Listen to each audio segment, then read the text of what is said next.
from the National News Studio, Sri Lanka.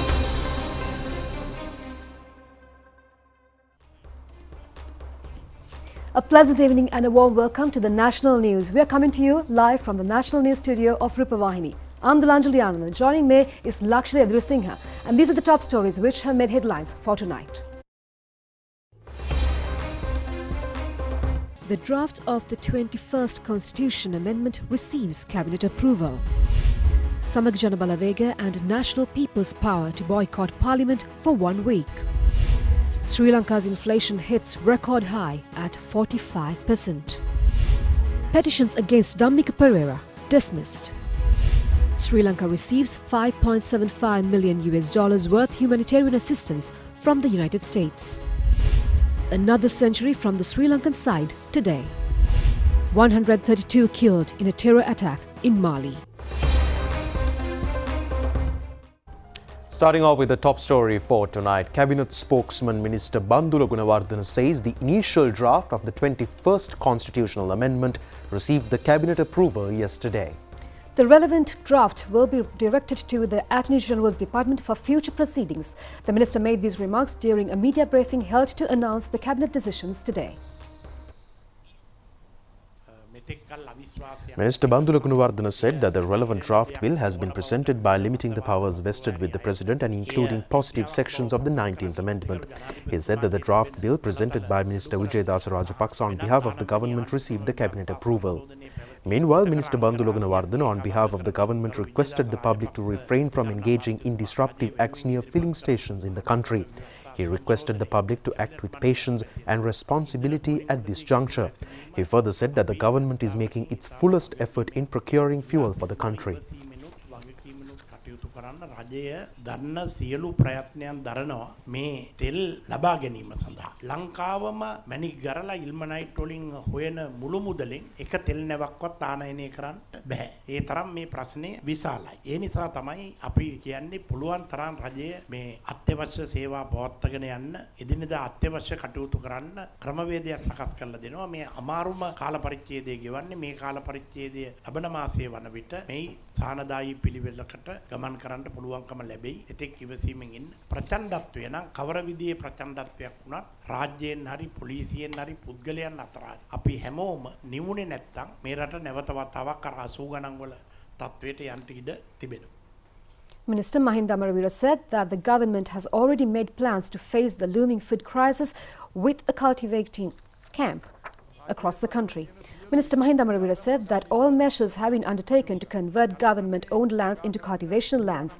148,000 hectares were initially prepared for the Yala season, he added. The minister said that understanding the severity of the looming crisis, people in the country have begun to cultivate more than 475,000 hectares of land. Accordingly, the minister further said that a fuel supply program for agrarian community under the guidance of the President, the Prime Minister and the government has been initiated. He added that relevant agreements to obtain 65,000 metric tons of fertilizer have already been entered and relevant stocks will arrive in the country soon. An extraordinary Gasset notification has been issued declaring all services related to distribution of petroleum products and fuel as essential services. The relevant Gasset was issued in accordance with the instructions directed by President Gotabaya Rajapaksa yesterday. Minister Keliya Rambukwella the Gasset has also declared all services related to supply of electricity as essential services as well. In the meantime, all services, work or labour in connection with the maintenance and the reception, care, feeding and treatment of patients in hospitals, nursing homes, dispensaries and other similar institutions have also been made essential services. The Gasset notification issued on last 8th declared power supply and hospital operations as essential services. Distribution of fuel from Kerawalapitiya and Muthurajavila terminals was conducted today as well. Meanwhile, health sector workers have been provided with the information over the filling stations from which they can obtain fuel on Fridays. Accordingly, Minister Keliya Rambukwella in a tweet said that health workers can obtain fuel from 74 filling stations. Fuel has been distributed from several filling stations in Galle last night under the protection of Sri Lanka Army and the police.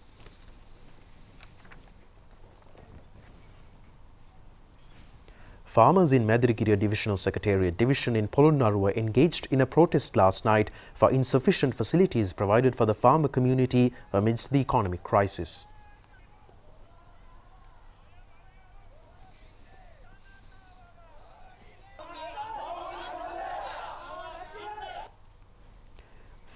Meanwhile, a tense situation occurred at the cooperative filling station in Keppetipola town upon the arrival of fuel.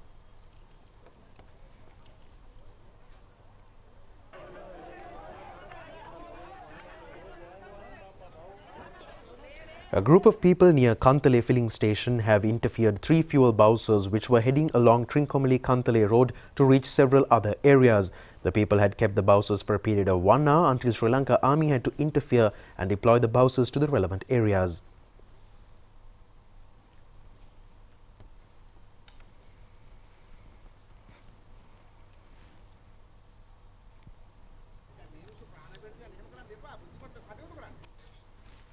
United Rice Producers Association requested to expedite the supply of fuel required for the harvesting of paddy in the coming days.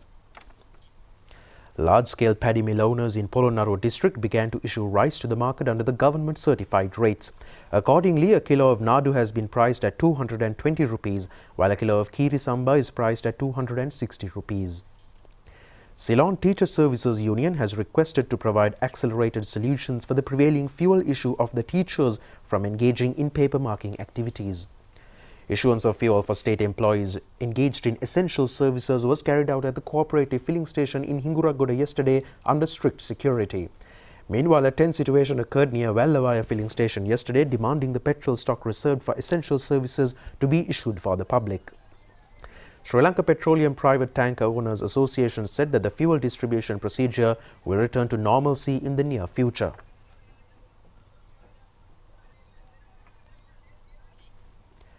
Co-secretary of the association Shanta Silva said that there is no shortage of diesel. He added that there is a slight shortage of petrol. He said that another oil tanker expected to arrive in the country on the 23rd, which will resolve the prevailing issues.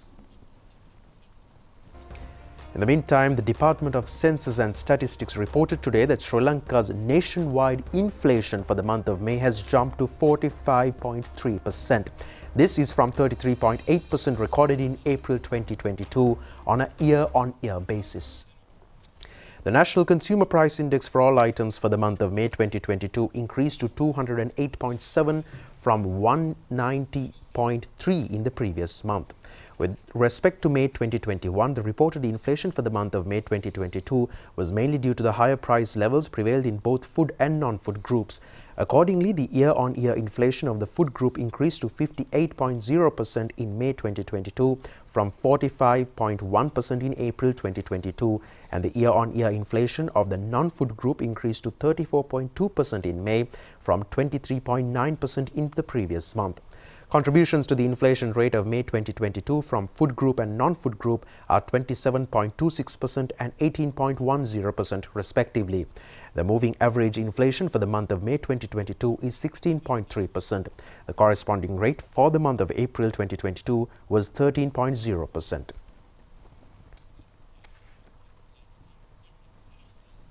Now, in the meantime, Minister Keheliya Rambukwala dismissed reports over the shortage of 14 essential medical drugs for treatments as false statements. These remarks were shared during a media briefing held at the Government Information Department today. Minister Keheliya Rambukwala said that the country is not facing a severe medicinal drug shortage which cannot be controlled. Therefore, he said that adequate stocks of the relevant essential medicinal drugs are available at present. However, he said that the country faced a shortage of the relevant drugs, but they were able to overcome the situation. He added that anti-rabies serum have been provided to the Chinese government. He said that out of 664 medicinal drugs, the country has a shortage of 51 medicines at present. He said that this issue will be resolved in the next couple of days. He also said that alternative drugs for the relevant medicinal drugs are available with the ministry. Samagi Jana Balawege and the National People's Power have decided to boycott the parliament for a week starting from today. This move has been made with the intention to compel the government to present a program consisting of solutions for the prevailing crisis in the country. Accordingly, they left the parliamentary chambers today. Meanwhile, other parties in the opposition have said that they will not take part in this move.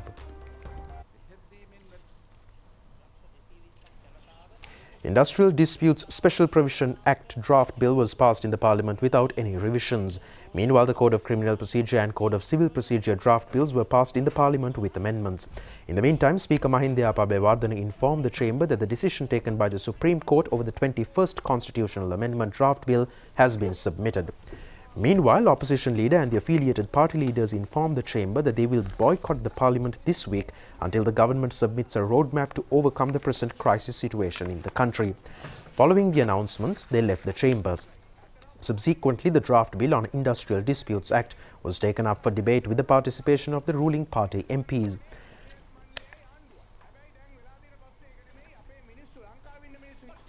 Parliamentarian Dalasalaha Peruma in a parliamentary adjournment motion said that all parliamentarians as well as citizens should work together to eliminate all barriers in place against the education of the children, even amidst a crisis situation.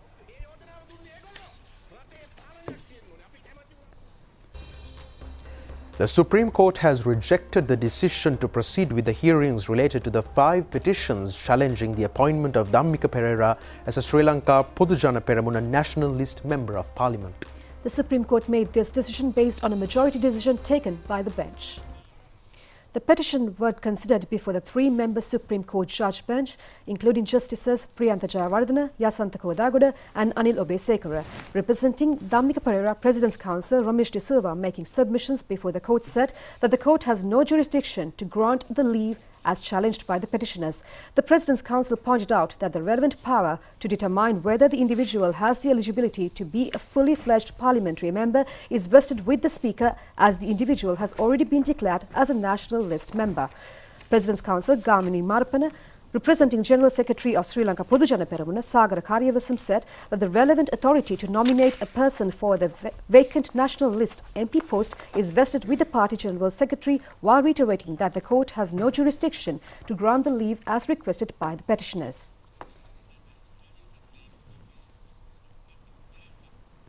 The United States have announced a humanitarian assistance totaling $5.75 million to address the immediate needs of people hardest hit by the economic crisis in Sri Lanka. The new grant provided through USaid builds on last week's announcement of $6 million in grants and $120 million in new loans.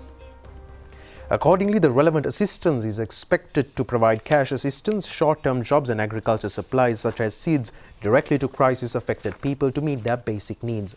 The funding will also support micro-enterprises in communities that traditionally experience high poverty rates and are especially impacted by the crisis.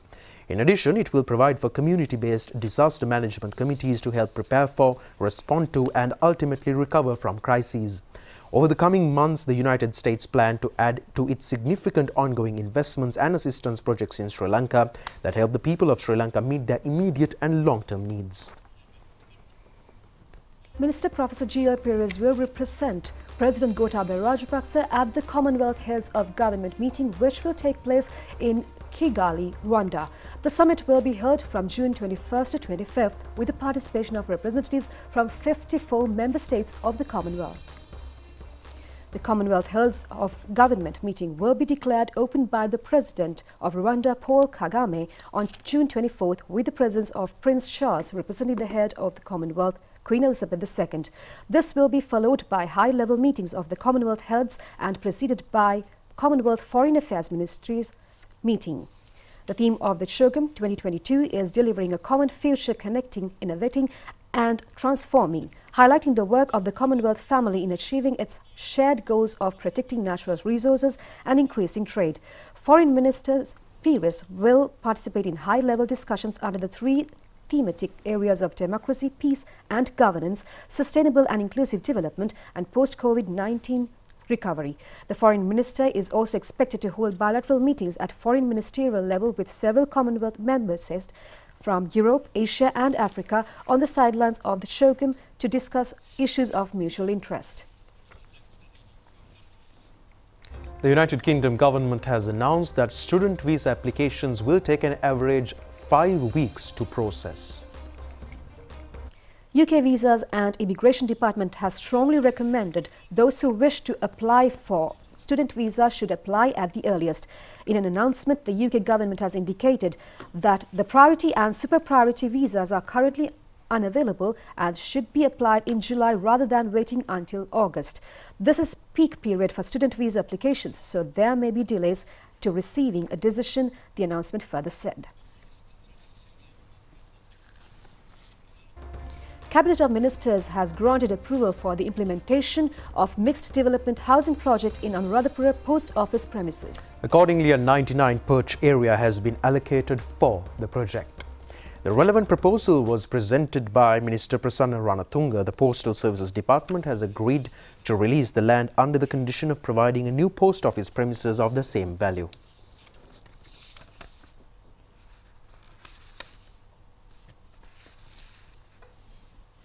Cabinet of Ministers has granted approval to establish sea leeches production villages targeting export-oriented productions based on shallow coastal reefs in northeast provinces. 5,000 acres will be allocated in Jaffna, Mana, Kilinochchi and Batticaloa districts for the project, while 100 acres will be allocated for the villages. The relevant proposal was presented by Minister Douglas Devananda.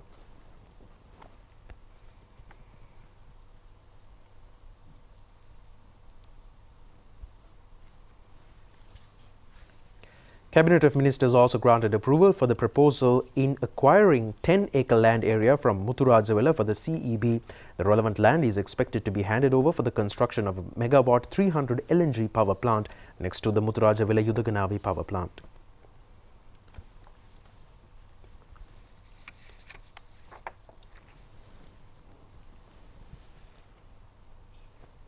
Cabinet of Ministers granted approval to amend the minimum age of Sri Lankan women directed to foreign employment related to domestic services up to 21 years. The relevant proposal was presented by Minister Manusha Nanayakara. The relevant proposal was presented based on a decision reached by Sub-Cabinet Committee led by the Minister of Justice. Cabinet of Ministers granted approval to provide suitable land belonging to Sri Lanka Railways Department for cultivations on a temporary lease basis. The relevant proposal was presented by Minister Dilum Amanugama. A group of parliamentarians who have become independent in the parliament met with Russian ambassador in Sri Lanka, Yuri Matheri, this evening. The meeting was held at the Russian embassy. The attention was directed on the economic and fuel crisis as well as price increases in the country.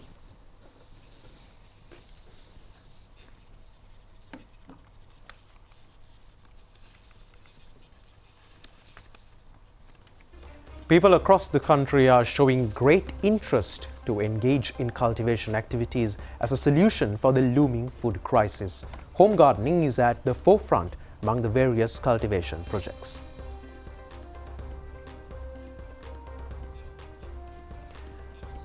A farmer in Nugatalawa Valimada area is carrying out a successful home garden using organic fertilizer.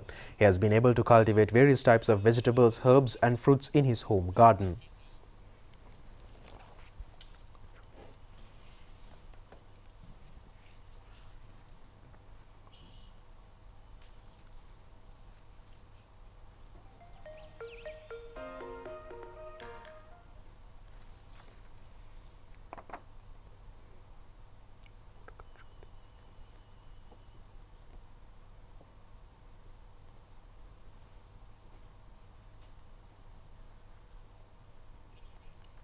A farmer in Kudakachakodia in Vaunia is maintaining a successful brinjal cultivation using organic fertilizer in a 4-perch land area. Meanwhile, a program to distribute jackfruit saplings for state employees was held at the Wayamba Provincial Council Auditorium recently. Governor of the province, Admiral of the Fleet Vasantha Karanaguda was present on the occasion.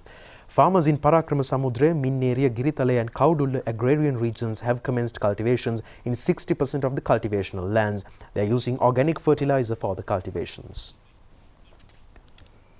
And we have more news from home in brief. Australia's Home Affairs and Cyber Security Minister Claire O'Neill met with Defence Secretary General Kamal Gunaratne yesterday. The Australian minister is on an official visit to Sri Lanka at present. A 42-year-old resident in Kotahena had been shot dead this afternoon at the Paliagoda Manning Market.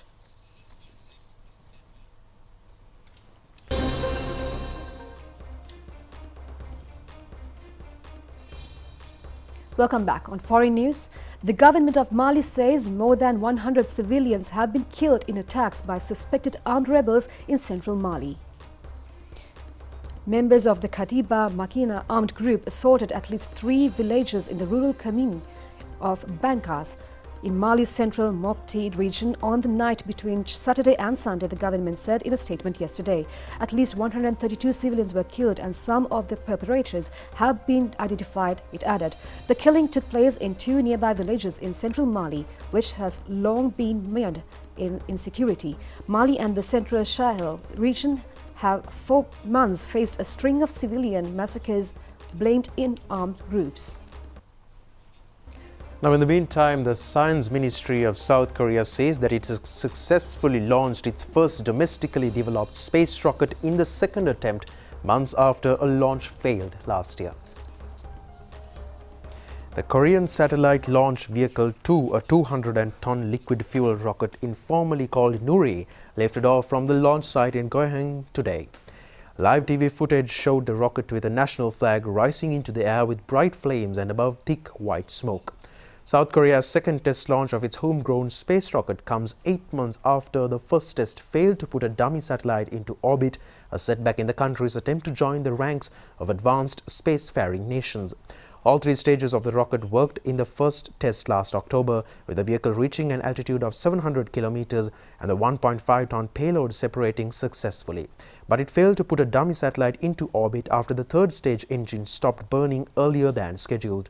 In Tuesday's test, in addition to the dummy satellite, Nuri carried a rocket performance verification satellite and 4 cube satellites developed by 4 local universities for research purposes.